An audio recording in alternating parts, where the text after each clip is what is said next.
भारत की ललकार पर पाकिस्तान में एक बार फिर से हाहाकार की स्थिति आ गई है। दरअसल एक तरफ पाकिस्तान ने एससीओ समिट में शामिल होने के लिए पीएम मोदी को न्योता भेजा, वहीं भारत ने पाकिस्तान के साथ संबंधों को लेकर अपना स्टैंड क्लियर कर दिया।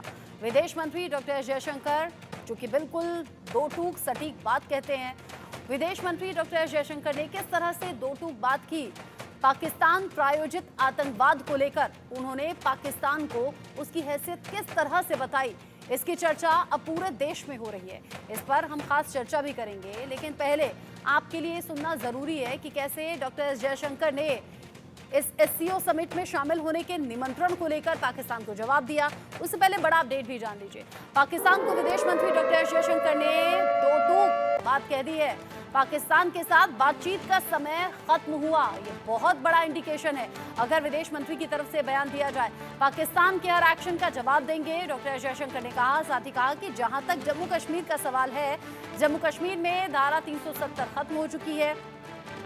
घटनाक्रम अच्छा हो या बुरा, हम उस पर प्रतिक्रिया देंगे।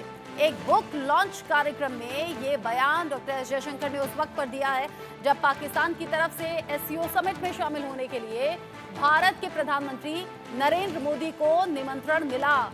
इस निमंत्रण पर विदेश मंत्री डॉक्टर एस जयशंकर ने साफ कर दिया कि अब बातचीत का समय नहीं है, अब बातचीत का समय खत्म हो चुका है। पाकिस्तान के हर एक्शन का जवाब हम देंगे। जम्मू कश्मीर में धारा 370 खत्म हो चुकी है। घटनाक्रम अच्छा हो या बुरा, हम प्रतिक्रिया देंगे।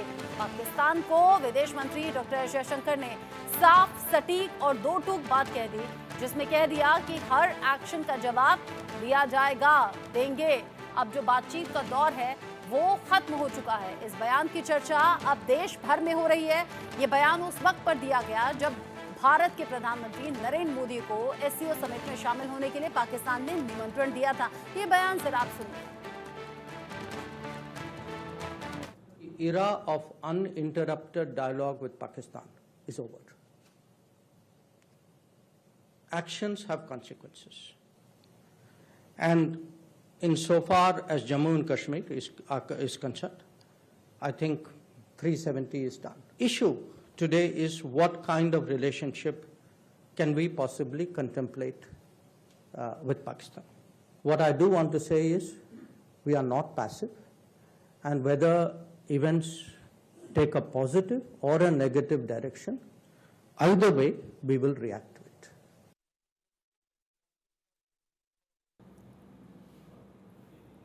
इस खबर को लेकर जब देश भर में चर्चा है तो डिस्कशन हम भी करेंगे। मेरे साथ में खास मेहमान जुड़ गए हैं। निपुण आलम बयान मेरे साथ में है, विदेश मामलों के जानकार हैं। मेजर जनरल रिटायर्ड जेके बंसल सर मेरे साथ में हैं, डिफेंस एक्सपर्ट के तौर पर। आप दोनों का ही स्वागत इंडिया न्यूज पर। मेजर जनरल बंसल, जब एससीओ समिट में शामिल होने को लेकर पीएम को निमंत्रण पाकिस्तान की तरफ से मिला, उस वक्त पर विदेश मंत्री डॉक्टर एस जयशंकर के इस बयान को कैसे देखें, जहां वो कह रहे हैं कि हर एक्शन पर हम प्रतिक्रिया देंगे और बातचीत का समय अब खत्म हो चुका है।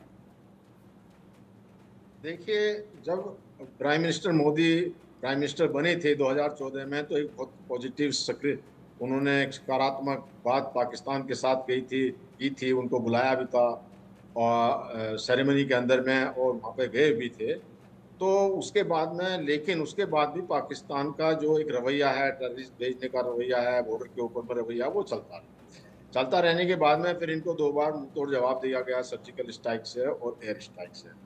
तो अभी 10 मई 2024 के एक इंटरव्यू में प्राइम मिनिस्टर ने, जो रिपब्लिक भारत को एक इंटरव्यू दिया, तो उनसे पूछा गया कि आपने कहा था कि बम गोली बारूद के बीच में बातचीत नहीं हो सकती। हाँ। तो अभी आप क्या देखते हैं, किस तरह की जो है वो आप देखते हैं कि पाकिस्तान के अंदर में कोई चेंज आई है? तो उन्होंने कहा कि पाकिस्तान में मैं अपना दिमाग लगाना ही नहीं चाहता, वो हमसे बहुत आगे निकल चुके हैं और बस वो अपना काम हमसे 1947 में वो देश अलग हो गया था, अपनी 2 वक्त की रोटी खाते रहे, बस यही है। लेकिन हम उनके साथ में कोई किसी तरह का, हम उनकी प्रोग्रेस क्या है उनके साथ में हम किसी तरह का अपना समय बर्बाद नहीं करना चाहते। तो अभी ये जो है कि हालांकि पाकिस्तान कहता है हमारे साथ बात करो, या एससीओ की मीटिंग के लिए इनवाइट कर रहे हैं। बिलावल भुट्टो जब 2023 में आए थे, उन्होंने भी कहा था बातचीत करो, लेकिन पाकिस्तान वो इंडिया के लिए अब इर्रेलेवेंट, जबकि पाकिस्तान को ये क्लियर कह दिया गया है कि terror and talks can not go together. जब तक ये टेररिज्म चलता रहेगा, बातचीत नहीं होगी, पाकिस्तान उससे बाज नहीं आया। अभी हाल फिलहाल में आपने देखा है साउथ ऑफ पीर पंजाल के अंदर में जो टेररिज्म किया है इन्होंने, पंजाब के अंदर में भी, ये एक जो है इस तरह की माहौल में कैसे बातें हो सकती। अब जो इन्होंने घटना घटाई है बांग्लादेश के अंदर में, वहां पर भी जो एंटी इंडिया मूवमेंट वहां चलती है या हिंदुओं को मारा जा रहा है, जबकि पाकिस्तान के जर्नलिस्ट खुद कह रहे हैं कि उन हिंदुओं को कसूर क्या है जब इस तरह की बातें, और ये इसमें आईएसआई पूरी तरह से इन्वॉल्व हैं। जब इस तरह के जो घटनाक्रम वहां पे हो रहे हैं, तो इन सबको देखते हुए अब ये पाकिस्तान की बातचीत साथ में नहीं हो सकती। और ये पाकिस्तान एक टेररिस्ट स्टेट है, ये हम नहीं कह रहे हैं, सारी दुनिया कहती है। और ये जो पहले भी बता चुके हैं कि जो हिलरी क्लिंटन थी उसने कहा था कि आपने जो ओसामा बिन लादेन और टेररिस्ट पाले हुए हैं ये स्नेक्स हैं। आप सोचते हैं कि स्नेक्स जो आपके आंगन में पल रहे हैं ये पड़ोसी को काटेंगे या आपको भी काटेंगे। तो इस तरह के जो उनका जो अब वो चाहते हैं हमारे साथ बातचीत करना, वो इसलिए चाहते हैं कि उनकी इकोनॉमी ढेर हुई है और उनको पता है, उनके बहुत सारे व्यापारी भी इस चीज को कह चुके हैं कि अगर हिंदुस्तान के साथ संबंध बढ़ाए जाए, व्यापार बढ़ाया जाए, तो इकोनॉमी उनकी उभर सकती है। अभी जो वो दूसरे कंट्रीज के हाथों में खेलते हैं, कभी चाइना के साथ में हाथों में खेलते हैं, कभी यूके के, कभी जो एजेंडा यूएसए का लेकर चलते हैं, तो इस प्रकार से वो एक फेल्ड स्टेट है और उनकी अपनी कोई जो है अपना कुछ नहीं है, वो अपने तरफ से कुछ नहीं करते। तो इस प्रकार के कंट्री से बात करना हो या हमने मना कर दिया ना हम उनके साथ में खेलेंगे, उनकी सॉइल पे नहीं खेलेंगे, यहाँ नहीं खेलेंगे हिंदुस्तान में, तो इस प्रकार से हिंदुस्तान उनको कोई तजर्बा, उनको कोई तवज्जो दे ही नहीं रहा। इसके बावजूद भी पाकिस्तान ने अभी हाल फिलहाल में मुद्दा उठाया था यूएन के अंदर में कश्मीर का, तो उनको क्लियर कह दिया गया था, यूएन ने कहा था कि आप पहले जो है पीए को खाली करिए तब ये बात होगी, ये यूएन के रिकॉर्ड में है। तो ऐसी स्थिति में पाकिस्तान बिल्कुल अलग थलग पड़ गया है। एससीओ की मीटिंग हो रही है, वहां कोई नहीं जाएगा और जो है सार्क इररिलेवेंट हो चुका है। तो इस प्रकार से पाकिस्तान का वजूद खत्म हो चुका है। जी, अब पाकिस्तान के वजूद को लेकर सवाल उठ रहे हैं। डॉक्टर एस जयशंकर ने सीधे सपाट शब्दों में दो टूक जवाब दे दिया है। निपुण जी, बांग्लादेश में जो हुआ वो तो हुआ ही, जिसके पीछे पाकिस्तान का हाथ रह रहकर सामने आता रहा, लेकिन जम्मू कश्मीर में जो रह रहकर हो रहा है, लोकसभा इलेक्शंस के रिजल्ट के बाद से इसमें तेजी आई है। ये बात भी तो डॉक्टर एस जयशंकर के जहन में रही होगी जब पाकिस्तान को खरी खरी सुना दी। ये बात भी तो जहन में रही होगी कि कैसे देश के अलग अलग राज्यों से अलकायदा के 17 आतंकी पकड़े गए थे। बिल्कुल, देखिए एस जयशंकर जी ने जो बात कही वो बिल्कुल सही बात की। और हमारी ये पॉलिसी है, zero tolerance policy with the terror. और जहाँ टेरर होगा तो वहाँ डायलॉग्स कैसे होंगे, इसी पॉलिसी में मोदी गवर्नमेंट बहुत पहले से चलती आ रही है, पिछले 10 साल में हम देखें। और आपने सही कहा कि अभी जो अब 4 जून के रिजल्ट के बाद में जिस प्रकार से वहाँ पर टेररिस्ट एक्टिविटीज बढ़ी हैं, और ख़ास तौर से अब जैसे जैसे इलेक्शन का दौर नजदीक आएगा, तो वैसे वैसे पाकिस्तान क्या करेगा, इन गतिविधियों को बढ़ाने का प्रयास करेगा। उनका मोटिव ये है कि वो ये दिखाएं कि 370 हटने के बाद में कि कश्मीर के अंदर मिलिटेंसी क्या है, कम नहीं हुई है। वो इस बात को प्रदर्शित करने का प्रयास करेंगे। लेकिन दुख इस बात पर मुझे एक बात पे होता है कि पाकिस्तान लगातार कई बार ये बोलेगा कि हमारे यहाँ भी आतंकवाद हो रहा है जो भारत के द्वारा, जैसे परसों का एलिगेशन है, उनके यहाँ बीएलए ने एक्शन लिया और बीएलए ने काफी ज्यादा पाकिस्तानी सोल्जर्स को मारा, बस को उड़ाया, कई अड्डों पर अटैक किया। उसका एलिगेशन वहाँ का मीडिया हमारे ऊपर लगा रहा है कि भारत करा रहा है, जबकि भारत का इस प्रकार का कोई भी इन्वॉल्वमेंट नहीं।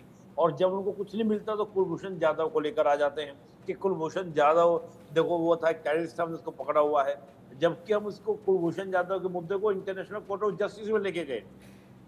वहां पर इंटरनेशनल कोर्ट ऑफ जस्टिस ने कहा कि कुलभूषण जाधव को आप फांसी नहीं दे सकते, हमने फांसी रुकवाई। तो पाकिस्तान का जो एक एटीट्यूड है 370 को लेकर, यही पाकिस्तान था जब 370 को लेकर या कश्मीर को लेकर कहता था। वहां की आर्मी कहती थी कि भाई हम अगर आपने कश्मीर को छुआ, 370 को छुआ, तो हम ईंट से ईंट बजा देंगे। जब 370 हटा, कुछ नहीं कर पाया पाकिस्तान। इवन पाकिस्तान के जो सपोर्टर्स थे वो भी पाकिस्तान को सपोर्ट नहीं किए, चाहे वो आपका सऊदी हो, यूएई हो या चीन जैसे देश में हो। तो ये एक बहुत बुरा घटनाक्रम है। देखिए पाकिस्तान के साथ बड़ी दिक्कत क्या है, बहुत जयशंकर जी ने बहुत सही बात बोली है। पाकिस्तान में आप बात किससे करेंगे?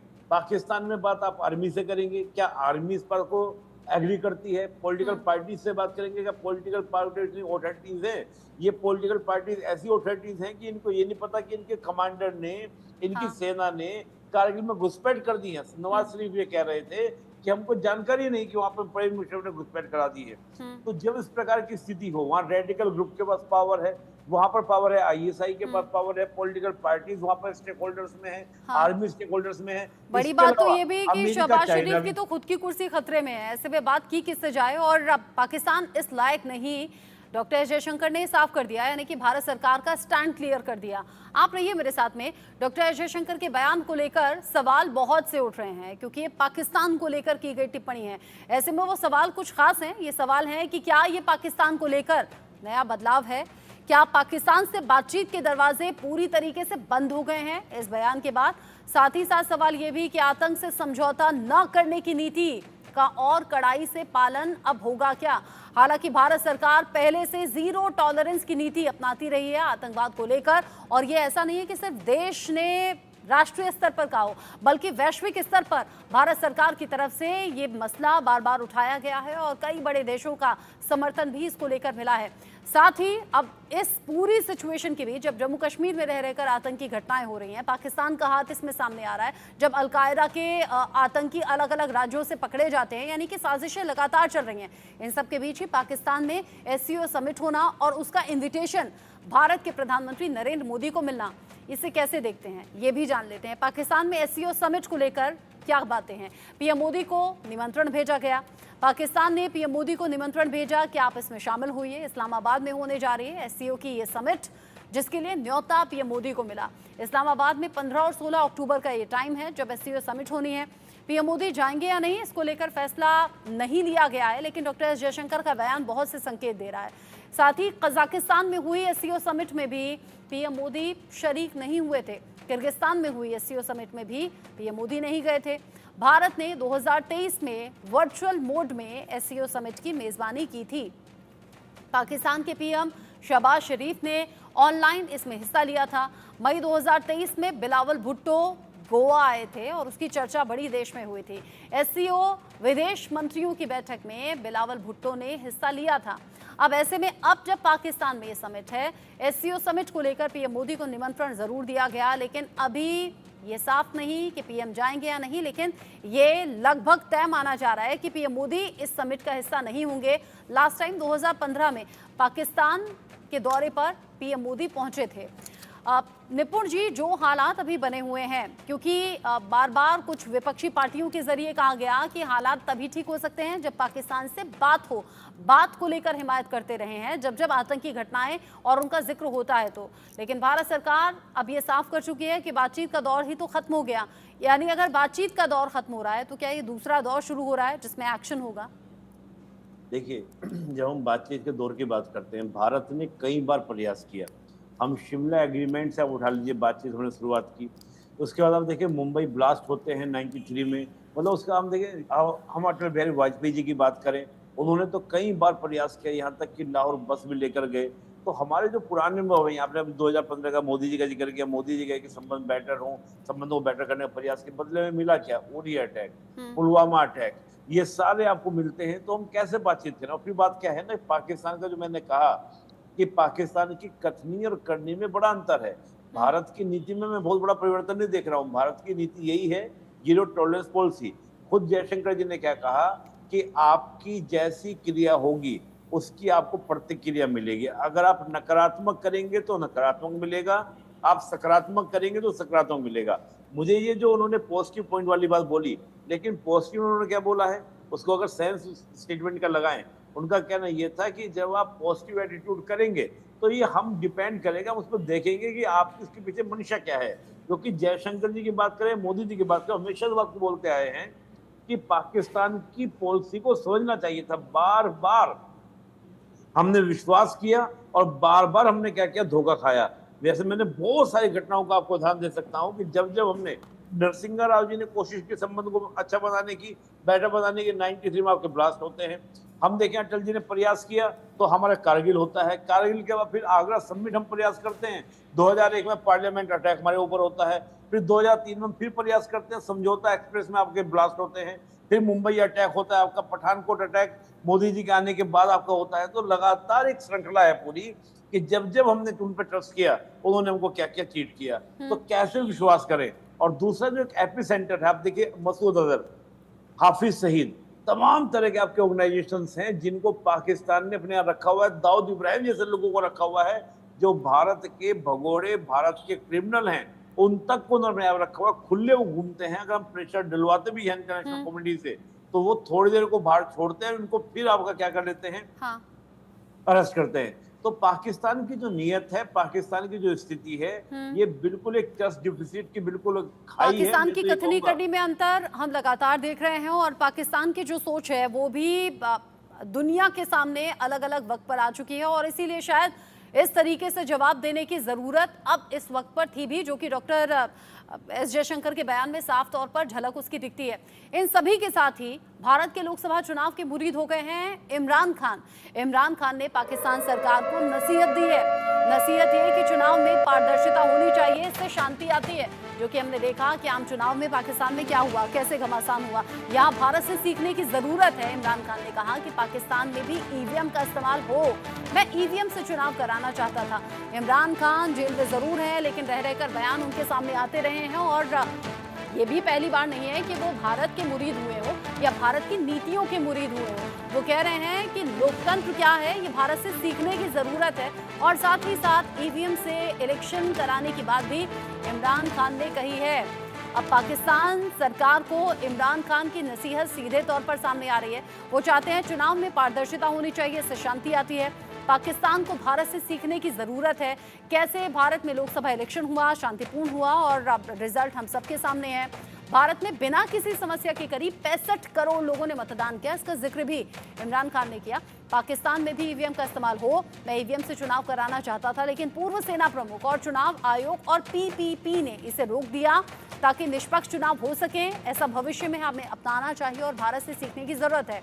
यानी पाकिस्तान सरकार के जख्मों पर नमक लगाने का काम यहाँ इमरान खान ने कर दिया है। मेजर जनरल बंसल, मुझे इमरान खान के इस बयान पर भी रिएक्शन आपका चाहिए, साथ ही साथ मुझे इससे पहले वाली खबर पर भी आपका रिएक्शन चाहिए। अगर बातचीत के रास्ते बंद होते हैं तो क्या स्ट्राइक जैसी कोई चीज हम देखेंगे क्या आने वाले वक्त में, जो हरकतें पाकिस्तान की हैं?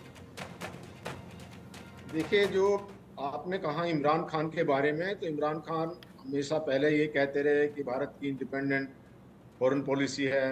वो जो है उन्होंने काफ़ी तारीफ की कि रशिया से ऑयल खरीद रहे हैं और मेंटेन रिलेशन कर रहे हैं, बड़ा बैलेंस बना रहे हैं यूएसए के साथ। इसी प्रकार से उन्होंने तारीफ की है भारत के इलेक्शन, लेकिन वो उस समय कर रहे हैं जबकि वो पावर से बाहर है। जब पावर से में आ जाते हैं तो उनका एटीट्यूड भी कोई ऐसा नहीं रहता है कि बहुत सकारात्मक रहा हो भारत की प्रति। उनका कोई ऐसा एटीट्यूड नहीं रहा है। और जो वो आज कह रहे हैं कि वहाँ फेयर एंड इलेक्शन नहीं है पाकिस्तान के अंदर, तो वो ये भी भूल जाते हैं कि वो भी तो आर्मी की मदद से ही प्राइम मिनिस्टर बने थे। तो आर्मी तो जिसको चाहेगी उसी को पार्टी जो उनकी कठपुतली बन के रहेगा, जो उनको स्वीकार करना करेगा, वो उसी का तरफदारी करेंगे, उसी का सपोर्ट करेंगे। जब इमरान खान को प्राइम मिनिस्टर बनाया और उसके बाद में उन्होंने सेना को सपोर्ट नहीं किया, उनके अगेंस्ट जाने लगे तो उतार दिया गया। और जहाँ तक आपने कहा कि बातचीत की बात है या इसका क्या रिएक्शन होगा, तो देखिए, जो अगर पाकिस्तान को अपना एक बदलना पड़ेगा एटीट्यूड। अगर इन्होंने दोबारा अभी इस तरह की हरकत होती रही तो ज़रूर एक सर्जिकल स्ट्राइक या एयर स्ट्राइक इनके यहाँ पे ज़रूर होगी। और इसको पाकिस्तान शांति नहीं चाहता है, उनकी आईएसआई और आर्मी बिल्कुल नहीं चाहती है। वो इसलिए नहीं चाहती कि आर्मी की रिलेवेंसी जो है वहाँ लड़ाई करने से है। जिस दिन वो वहाँ पे अगर बॉर्डर का शांत हो जाएगा एरिया, तो वो उनकी एग्जिस्टेंस ही खत्म हो जाएगी। फिर किस लिए आर्मी जो वहाँ पे इतना सारा उनका बजट है, जो वो 10% जो बजट ले लेते हैं और इस तरह जो भी बाहर से पैसा आता है सारा इस्तेमाल करते हैं। पैरेलल इकोनॉमी है, उन्होंने बिजनेस शुरू किया हुआ है। हालांकि वो उनकी आर्मी को प्रोफेशनल आर्मी नहीं है। अभी बलूचिस्तान में क्या हो रहा है, जो अफगान में तालिबान उनके कर्नल को उठा के ले गए हैं, वहाँ पे उनके पास में वो लड़ नहीं पाते हैं। तो ये इस तरह का एक क्योस हुआ हुआ है। और क्योस इसलिए क्या हुआ है कि ये आर्मी ही कर रही है। जब तक ये आर्मी रूल वहाँ पर रहेगा और कोई अच्छा साफ सुथरी छवि का नेता नहीं आता है जिसके अंदर में साफ सुथरापन होना चाहिए, करप्शन ना हो और कोई बोल्ड हो। हालांकि ये बहुत अच्छा समय है। इस समय जो पाकिस्तान की जो जनता है वो एक डेमोक्रेसी चाहती है। अगर कोई भी अच्छा नेता आएगा तो उसको सपोर्ट करेगी। और पाकिस्तान की जो जनता है वो पाकिस्तान के आर्मी के खिलाफ है इस समय। तो इन बातों को देखते हुए हिंदुस्तान के लिए तो अभी वो कोई सोच भी नहीं सकते किसी भी तरह का जो है वो उनके खुद के जो जर्नलिस्ट हैं वो बोलते हैं और जो वहाँ के उनके तार जर्नलिस्ट हैं जो आजकल अमेरिका में रहते हैं वो बताते हैं कि जी लेकिन मेजर जनरल पाकिस्तान बंसल, अगर हालात ये हैं फिर भी हरकतें रुक क्यों नहीं रही? ये हरकतें इसलिए नहीं रुक रही, मैं बता रहा हूँ ना कि ये सारा क्रिएशन है आर्मी। तो आर्मी जो है वो अपने को रेलेवेंस में रखने के लिए आईएसआई ऐसी घटनाएं कराती रहती हैं। अब ये बताइए कि उनको ये जानते हुए भी कि खामियाजा भुगतना पड़ेगा। खामियाजा भुगतना पड़ेगा, उसके बाद भी इस तरह की करते रहे। कुछ जो इसमें थोड़ी बाहर की एजेंसीज भी हैं, कई बार अमेरिका भी उनको यूज करता है, उनको इंस्ट्रक्शंस देता है, फंड देता है कि किस तरह की गतिविधियां कहाँ स्टेबलाइज करना है, कहाँ डिस्टेबलाइज करना है। जैसे बांग्लादेश को डिस्टेबलाइज कर दिया, तो इस तरह की गतिविधियां जो हैं वो जहाँ से उनको पैसा मिलता है वो अपनी अपनी इकोनॉमी को ना बढ़ा करके, अपने देश को सुदृढ़ ना करके इधर उधर से पैसा मांगते रहते हैं, भीख मांगते रहते हैं। चाइना से ले लिया, अमेरिका से ले लिया, और इधर से ले लिया, उधर से कभी यूएई के पास चले गए। लेकिन वो तो सोल्यूशन है नहीं ना, इधर से लेकर इधर दे दिया, यानी कर्ज के बोझ के तले तो दबे रहे। 20 सेकंड में निपुण जी, क्या एक और सर्जिकल स्ट्राइक की जरूरत यहाँ है पाकिस्तान के लिए? देखिए, इसमें कोई दो राय नहीं है, जरूरत होगी तो होगी। कि देखिए, भारत ने जब से पहले भारत डिफेंसिव रहा करता था, लेकिन जब से भारत ने ऑफेंसिव स्टैंड लेना शुरू किया है, यही पाकिस्तान आपका डिफेंसिव आपका हो गया है। और जो भी आपके मेयर साहब बोले, बिल्कुल सही बात बोल रहे थे। मैं एक बार लाइन से जोड़ दूं कि पाकिस्तान को आज आप देखें तो पाकिस्तान आज चीन का प्रॉक्सी बन चुका है। चीन कैसे प्रमोट करता है? चीन चाहता है कि भारत को डिस्टर्ब किया जाए, पाकिस्तान एक माध्यम बनता है जिसके माध्यम से भारत को डिस्टर्ब, इसी आधार पर वो पैसा ले रहा है चीन से। तो चीन उसको जो फंडिंग करता है, चाहे वो सीपैक को लेकर करे, अदर मैटर को लेकर करे, वो रीजन यही है, कारण यही है कि चीन चाहता है कि पाकिस्तान के माध्यम से भारत को डिस्टर्बेंस किया जाए, भारत में थोड़ा बहुत नुकसान पहुंचाने का प्रयास किया जाए जितना ज्यादा हो सके। तो बात यह है कि यहाँ पर पाकिस्तान हमेशा एक रेंटेड स्टेट की तरह, एक फेल्ड स्टेट की तरह, बल्कि मैं कहूंगा एक पैरियर स्टेट की तरह काम करता है। पैरियर स्टेट वो जो अपने लिए मुझे कहावत याद आ रही है कि लातों के भूत जो हैं वो बातों से मानते नहीं, दिखावा कुछ और पाकिस्तान करता है, जहन में कुछ और चलता है, हाथों की कठपुतली किसी और की बनता है, और फिर खामियाजा भी आए दिन वो खुद अपने ही भीतर, अपने ही मुल्क में उसके भुगतता भी है। बहुत शुक्रिया मेजर जनरल बंसल और निपुण आलम बयान जी, आपका मेरे साथ इस डिस्कशन में रहने के लिए। इसी के साथ वक्त छोटे से ब्रेक का यहाँ पर हो गया है, लौटेंगे कुछ और खबरों को लेकर, कहीं मत जाइएगा।